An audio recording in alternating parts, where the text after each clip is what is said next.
Hey guys, AuspiciousAussie here, and welcome to Australian Pro Wrestling. Now, as you can see, things are a little bit different, and we are, of course, on the full released game, as you can see, version 1.00. And yeah, TEW 2020 has officially been released. We are no longer in the beta phase or the demo stage, I guess. The game's out, so you can go and purchase it yourself. You can use the link down in the description below. It is an affiliate link, so it does help the channel out if you use it and then go on to Grey Dog Software and purchase the game. So yeah, let's get into today's episode. Now, of course, we had our pay-per-view, Big Night Out, just in the last episode. And, you know, we had a new champion. So I don't want to give it too much away, but if you haven't watched it, make sure you go back and check it out. But yeah, we had Christopher Gerard win the Commonwealth Championship from Scotty Hampstead. And of course, in doing so, he managed to actually, I guess, get one up on Goliath Global. However, we had a debutant come in and essentially establish himself not only as a new member of Goliath Global, but also a new challenger as well. So let's jump into... Actually, is he with Goliath Global? He's with the agency, I think. I can't remember 100%, but he's obviously not with any stable as of yet. But we're also going to have a new stable member for the agency in this episode. So if we get into the first TV show here, This Is War. We are going to book for... Oh, nice. Jesse Tasman brightening the backstage area. That's pretty cool. Yeah, we're going to do a little bit of a storyline. Oh, nice. Successful rib there for us as well. That's going to be beneficial. Okay. Let's just go with another generic venue. I'm really not too confident in the other venues. They will kind of lose us a little bit of money if we don't fill them up, so... not exactly necessary. Anyway, what I want to do in the main event for this show is to have Gregory Grace make his in-ring debut. And I think I want him to take on Alex Macquarie. I do like Alex Macquarie, however, I don't see him as one of our top guys, if that makes sense. I'm pretty sure we can call as well, so let's do that. That's going to be a pretty good sort of debut match there. And a pretty big victory for Grace. It's not a massive victory, as it's only Alex Macquarie, like I was saying, but I think it's going to be beneficial. I then want to do a match for... well, I think... is the Apocalypse back yet? I'm not sure if they are. Let's go back and check. So we need medical. There it is. Alright, so he's still going to be out for another 2 days, as is Donovan Boone. Okay, so with that said, what we might do is... let's go with Wilkson Lydecker, and I think they can take on Fox and Possum. I'm pretty sure we've done this match already, haven't we? Yes. In fact, we did it only, 3 weeks ago. I think it was a number 1 contenders match as well. And this one is going to be interesting. It's going to finish a draw. And the reason for doing that is we're going to have a triple threat tag team match at the next pay-per-view. So again, that is also another number 1 contenders match for the tag titles. But like I said, finishing a draw, both teams are kind of... well, it's undecided who the winning or number 1 contender team will be at this stage, and we're gonna try and book a little bit more into that anyway. Up next, I want another singles match, and this time we're gonna go with Dexter Mattel, and I think he can take on... let's go with a face. No, Rusty's pretty good. Let's go White Wasp. Yeah, we'll go White Wasp. For some reason, I feel like White Wasp doesn't really fit with this company. I feel like he's much more of a Zen type of guy. Okay, I also want to put Lanny as our road agent for that one as well. And then what we're going to do is we're actually going to have Debonair come on to commentary to do a bit of scouting for Dexter Mattel, as he's interested, definitely interested. Now I think we want to angle after the main event as well for Christopher Gerard. And I guess he'll go into Gregory Grace. And I guess Victor Goliath will be out there as well. Maybe alongside Scotty Hamstead as well. And we'll rate it on Victor as well. Because Victor can get on the microphone and you know, do some talking. And basically what Victor is doing, well, I'll explain it once we actually get into the angle itself. I also want to do an angle for Gregory as well. Just by himself. I want to sort of test it and just see how his angles perform. So we'll do that one before the main event. And then finally, I think we want to start the show off with Debonair and Damien. So the agency is going to come out and cut a bit of an angle together. Perfect, alright. I guess we could also... let's go with an interesting angle. So what I want to do is have...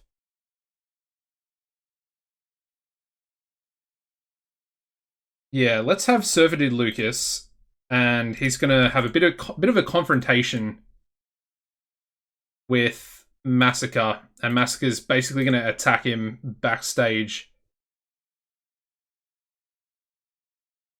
And I think that will eventually lead to a match between the two at the next pay-per-view as well. Massacre taking on Surfer Dude Lucas. Because I do like Surfer Dude Lucas. He's pretty good in the ring, so for him to be involved in the Australian title is probably sort of the best option for him at the moment as we try and raise his popularity. Anyway, on the pre-show, I think I want to have the duo actually pick up a win. And I guess there's no real tag teams for them to actually verse, so they can take on Blackwell, Bush, and Tyrant. Actually, maybe Blackwell and Lothar Prelinger. Oh. I forgot about Donovan's injury. I think it was only for, what, 2 days, was it? 3 days. I can't remember who had which injury. Doesn't matter too much. Anyway, we'll just do a different tag team. I guess we'll just go with Positive Energy. Yeah, I mean, it kind of makes sense. They're our sort of other semi-established tag team that we have, even though I kind of use them as jobbers when it comes to singles matches. I think I want to actually do two matches here, and in the other one I want to have Massacre take on Flip Buchanan. Non-title match, of course, and on the pre-show, but just to give Massacre a bit of momentum. I've got to say, it feels so much nicer with the full release and actually playing. Everything just...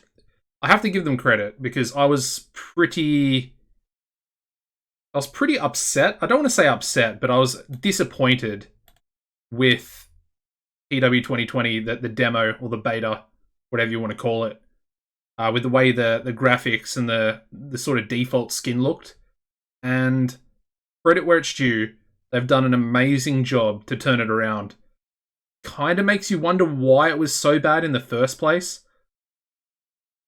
Like, did they rush the beta out as well?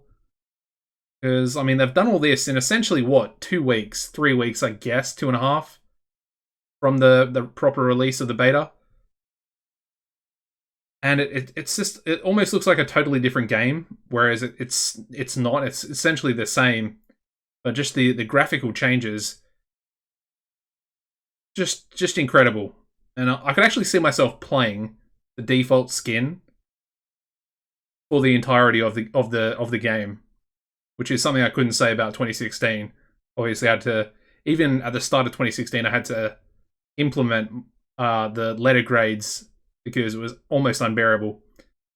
Anyway, what I'm trying to say is, great job to Great Elk Software, Adam Ryland, and of course the graphic designer. I think his name was Josh. Obviously, they're probably not going to watch this, but yeah, full credit to him. Anyway, let's start the show off. We get a 24 to kick the show off, which is pretty bad. But we have Positive Energy defeating Blackwell Bush and Lothar Prelinger in 1020 when Casey hit Blackwell with an energy explosion. And unfortunately, Blackwell Bush sustained a cracked tailbone during this match. Yeah, pretty bad pre-show though. 24 is not great. Hopefully that's not a botch either. We then go into a 33 for our second pre-show match, where we do have Massacre defeating Flip Buchanan in 10:05 by pinfall with a black descent. Only a 13 there for Flip. Not too good. Alright, so we then start the show off with a 53, which is a pretty good angle from our two members of the agency here. Of course, we do already have 3 members, but I'm not sure if I want to keep the other guy. I can't even remember his name at the moment, but I'm not sure if I want to keep him in the stable. I'm not sure if he's a perfect fit, and of course he had negative chemistry with Damien as well. Yeah, so Debonair David Peterson comes out with Damien Dastardly, and they both reiterate the fact that they're still looking for members who join the agency. Of course, they've got a big target in mind. They reveal that they're looking to sign someone very important in the landscape of APW. And of course, they're saying that they've got a few other little targets that they're scouting.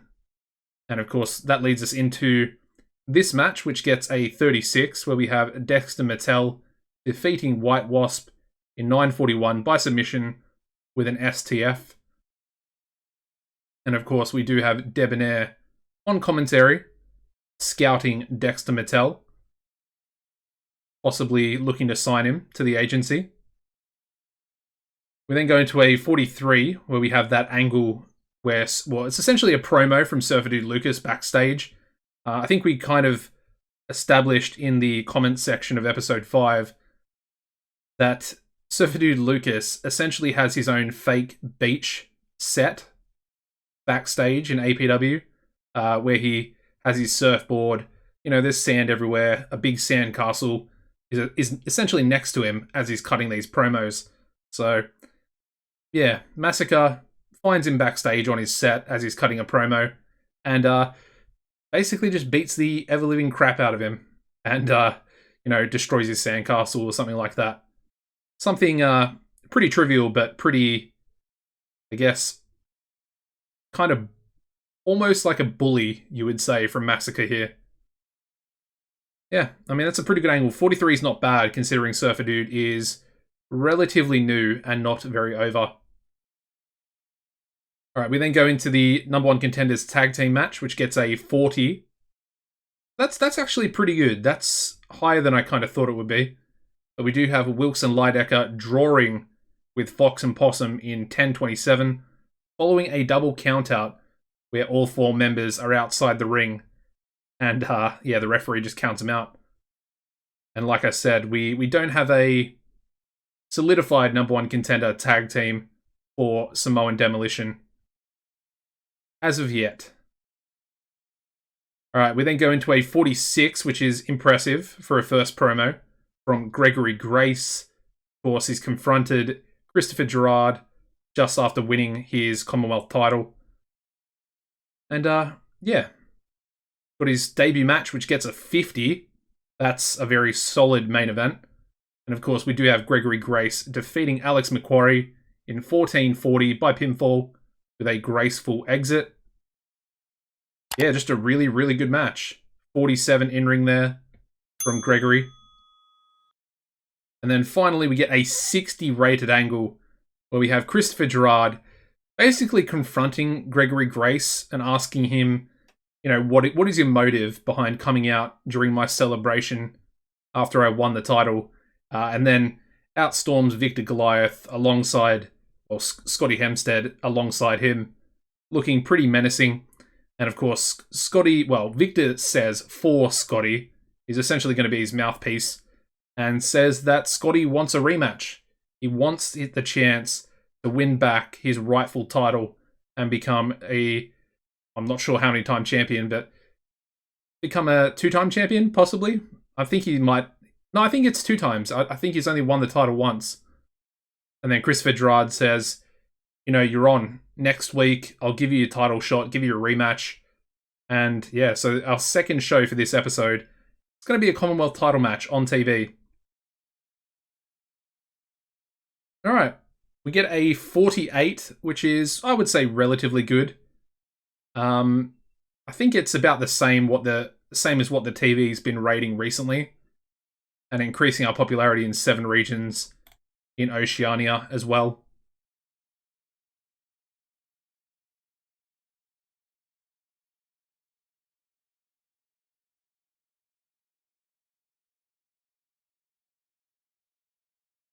Alrighty, so we do have an email. Got the This Is War viewing figures, getting a 0.03 TV rating, 24,500 viewers, which I'm pretty happy with. And then, of course, we have the Blackwell Bush cracked tailbone injury there as well.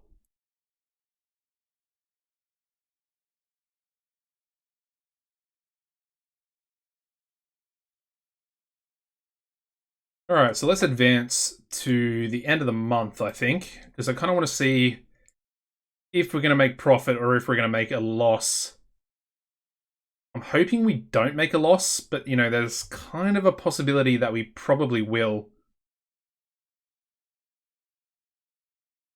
Of course, again, this month we had to increase. We decreased all of our production values, and then we had to re-increase because of Zen and the fact that they decided that it was a good idea to increase their levels despite us lowering ours.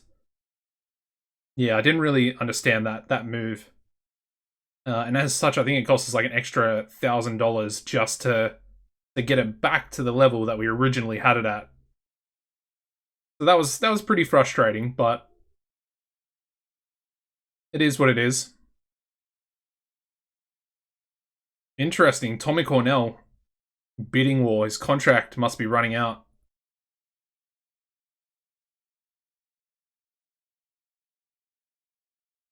Still so incredible. You would love to have him. Anyway, we got an email. So both Donovan Boone and Warmonger are both fully fit, recovered from their injury. And we actually made a profit. We made $234 profit for the month of February. That's not too bad. That's not too bad. I'm kind of happy with that, actually. I thought it was going to be like a $2,000 loss. So, yeah, I mean, that's actually not too bad. We can have a look at the actual breakdown. I'm thinking we had more money from our broadcaster. That's kind of what I'm assuming. I've got a feeling that we made a decent amount more. We might have made more in gate revenue as well, but I'm not 100% sure. So let's take a quick look. Obviously, the first month, not a true representation of our profit. We actually had less. We had less in ticket sales, but we had about a little bit more. We had about, what, 1,500 in broadcast revenue? So we lost about 500 on ticket sales. So we're about 1,000 up at that stage.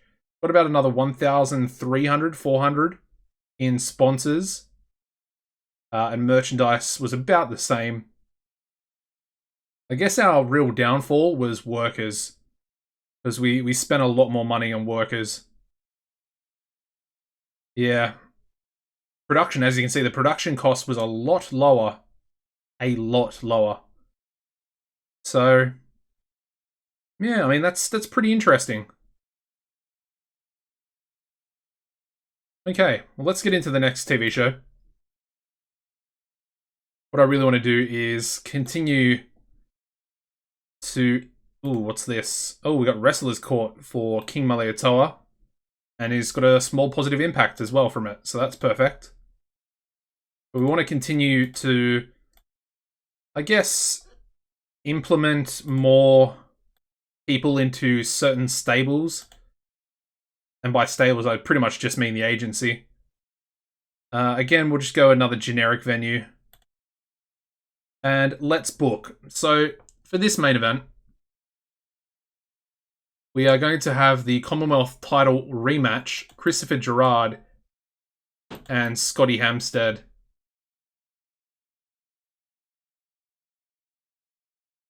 Now, unfortunately, this one is... Well, it's going to be a victory for Gerard.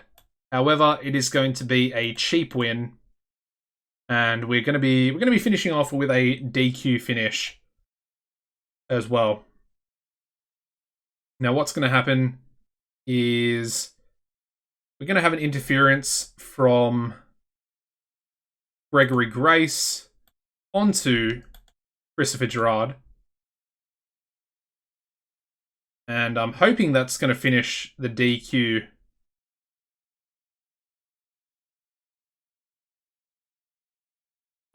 Let's not do that. Let's do Gregory.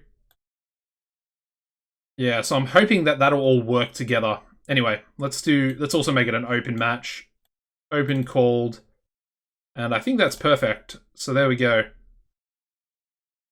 Commonwealth title on the line. We'll go with Lanny Williams as well. And then afterwards, we're going to have Victor Goliath alongside Scotty Hampstead. And they're going to be pretty pissed off because their rematch was essentially stolen. So they're going to actually confront Gregory Grace after the match.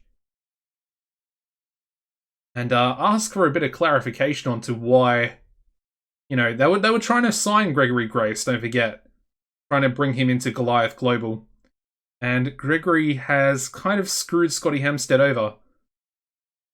Earlier in the night, we also want to have a tag match with... Where is he?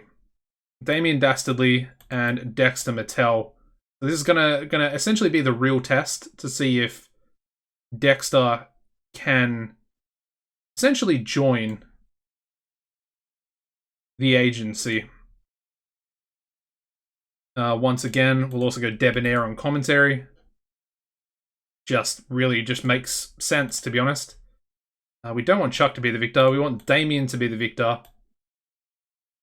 And it's going to be open, script, and decisive. And there we go. So that's, again, sort of continuing the possibility of Dexter joining the stable. Finally, I think we want another tag match, and this time go for Samoan... Actually, let's go for the Apocalypse, because they haven't wrestled much. And they can take on Flip Buchanan and Nighthawk as well. Let's make this a squash match. So let's go 5 minutes. And let's have Warmonger come in, dominate, and it'll be script and decisive. So hopefully that'll be a proper squash match. So that can start the show off, I think. And then finally we want to have a one-on-one where we have Surfer Dude Lucas in a match. And he can take on Reggie Tate, who is, of course, a member of Goliath Global. And he's actually pretty over. He's got 30 popularity. And Surfer Dude's only at 17. It's a bit of a stretch. That is a bit of a stretch. But I think we're going to do it anyway. So yeah, Surfer Dude Lucas going to pick up a pretty impressive victory there as well. All right, now we need some more angles. So let's go with Debonair, Damien Dastardly, and then Dexter Mattel. I mean, we've got Triple D right there. Well, I mean, Debonair is... Well, both of them, Debonair David and then Damien Dastardly, they're double Ds.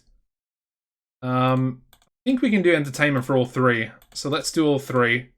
See what happens with that. And let's make it the Dexter Mattel. So Dexter Mattel joins the agency. If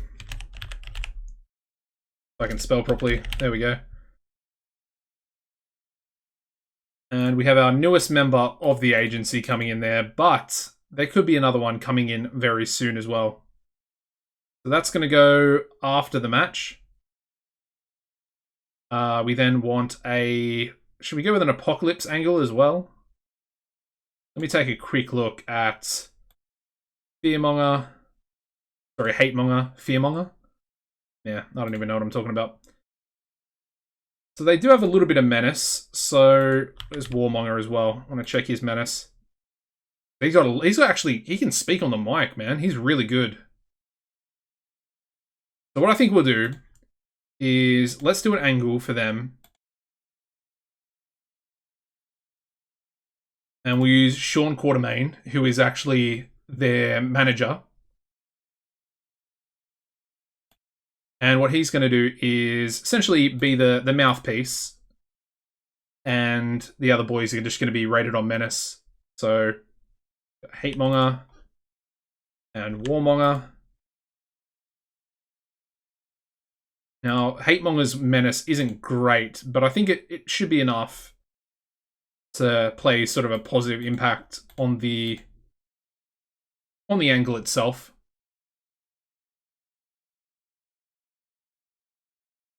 So we need another angle as well, but we only have 3 minutes. So what I'm going to do is lower these match times by 2 minutes. And there we go, we can cut one more angle. And I guess we'll just give it to Surfer Dude Lucas. Yeah, I think that kind of works. And that's going to be him, like, once again, shown backstage on his set. But this time he's kind of rebuilding his sandcastle. And of course, he's going to address Massacre and says that he's going to, he's challenging him to a match next week on This Is War. Doesn't care if the title's on the line. He just wants to get a bit of revenge for the absolute beating he took on last week's show. And then, of course, he goes and says that he's going to get a bit of revenge up next as he takes on Reggie Tate. Of course, a member of Goliath Global. Let's also make this the storytelling match. And then we'll do one quick pre-show match in there as well. Let's go with Suburban Legend and Dingo Divine. And they can take on Christian Blythe and... Actually, let's go Leon Namath. And Lone Shark, I guess. Yeah, I mean, that works. This will actually be a pretty good match, I would assume. We'll give Dingo the victory there as well. We do need to kind of find something for Dingo to do. I mean, he could actually verse Scotty, perhaps. Because we kind of had them in a storyline together. I think they did pretty well, I think. They weren't great. Anyway, let's run the show. We start off with a 43, which is a very impressive rating for our pre-show match. We have Suburban Legend and Dingo Divine defeating Leon Namath and Lone Shark in 10-10 when Dingo Divine pinned Lone Shark with a Southern Lights suplex. And yeah, Leon Namath being the weak link. Alright, so we then kick the show off with the returning Apocalypse, alongside their manager Sean Quartermain. And of course, he cuts an angle saying that their they're looking to recapture the APW World Tag Team titles. And, they respect Samoan Demolition for how destructive they are, but they are the apocalypse. And apocalypse is now. It's a pretty good catchphrase. Anyway, 43. I think that's pretty good. It's not too bad. It could be a little bit better. Anyway, moving into their squash match. It's a 20. And I've got to say, 20 it's not too good. It's really not. But then again, it is a squash match, so I probably shouldn't have expected it to do too well. Anyway, the Apocalypse defeated Flip Buchanan and Nighthawk in 456 when Warmonger pinned Flip Buchanan with an Apocalypse Nowish. And yeah, Flip Buchanan, weak link, only getting a 17.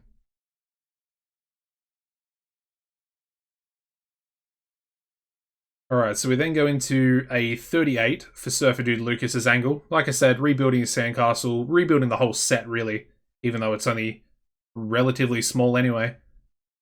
And of course, he goes on to say that he's going to destroy Reggie Tate tonight to get a bit of revenge, but he wants Massacre next week.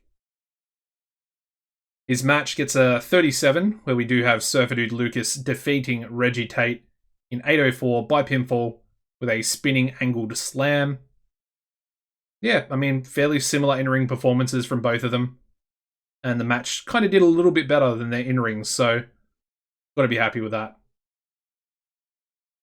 We then go straight into a 36, where we have Damien Dastardly and Dexter Mattel defeating Positive Energy in 7:34, and Damien Dastardly pinned Casey with a Dastardly Cunning. Again, not a great match rating. 36 is a little bit low. Anyway, we then go into the angle where we have Dexter Mattel joining the agency. This one does a little bit better. Gets a 47, which I kind of expect from my angles at the moment. Again, Dexter is actually rated on entertainment in this angle, so it might have been a little bit higher had we just left it rated with Damien and Debonair.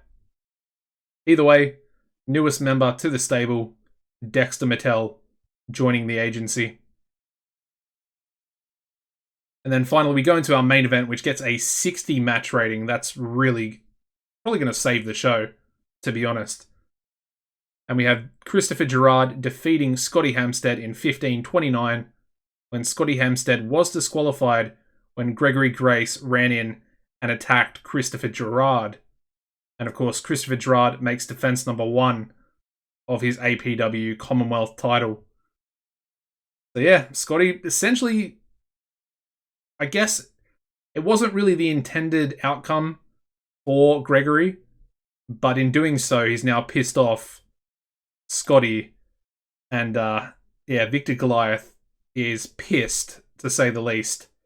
His chosen boy, Scotty Hampstead, not only lost the title to their arch nemesis, but now has lost the subsequent rematch, and this is because of Gregory Grace, a guy they were actively looking to sign to their stable. And this is actually it's gonna set up a match between these two as well. Possibly we might make it on the next show. So I think the next TV show is going to be pretty good. Yeah, this segment, or this angle, sorry, gets a 57, which is very solid, rated on Victor and Gregory's entertainment. So yeah, pretty happy with that. And we actually get a 51 for the overall show rating, despite having some pretty bad matches on that card. That main event and the subsequent angle really doing some work to get that final show rating up. 51, I think is that equal to our best ever pay-per-view? I think it might be equal to Big Night Out. Not 100% sure, but it's got to be pretty close. So we actually got a pretty good viewership this week. Again, 0.03 TV rating, but just over 27,000 viewers. So that's good, man. That's really good. And then we also have Harry Simonson getting divorced from his wife. Or partner, I guess. All right. So yeah, that's pretty much going to wrap up this episode, guys. Hopefully you have enjoyed. Like I said, if you want to purchase TEW 2020, you can use that link in the description down below. And of course, that does help out the channel as well. Apart from that, as always, make sure you've liked the video, subscribe to the channel, and take it easy. Goodbye, guys.